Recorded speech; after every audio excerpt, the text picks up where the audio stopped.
বিশ্বকাপ 2026 ভ্রমণ নিষেধাজ্ঞা নিয়ে ফিফার দ্বারস্থ হচ্ছে ইরান। গুরুত্বপূর্ণ গ্রুপ জি ম্যাচের আগেই বৈষম্যমূলক আচরণের অভিযোগ ইরানের। নমস্কার, আমি রণজিৎ আর আপনারা দেখছেন দ্য টিএলজে স্পোর্টস আপডেট।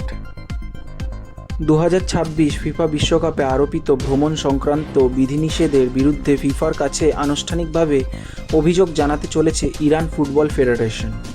ইরানের দাবি, তাদের দলকে ম্যাচের মাত্র একদিন আগে যুক্তরাষ্ট্রে প্রবেশ এবং ম্যাচ শেষে দ্রুত দেশ ছাড়ার যে নিয়ম মানতে হচ্ছে তা প্রস্তুতি ও পুনরুদ্ধার প্রক্রিয়াকে ব্যাহত করছে এবং অন্যান্য দলের তুলনায় অসম পরিস্থিতির সৃষ্টি করেছে।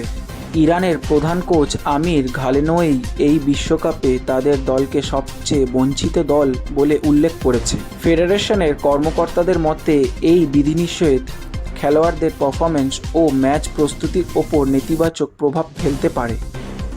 গ্রুপ জিতে বেলজিয়ামের বিরুদ্ধে গুরুত্বপূর্ণ ম্যাচের আগে এই অভিযোগ দায়ের করেছে ইরান। তবে এই বিষয়ে এখনও পর্যন্ত ফিফার তরফ থেকে আনুষ্ঠানিকভাবে কোনো প্রতিক্রিয়া পাওয়া যায়নি।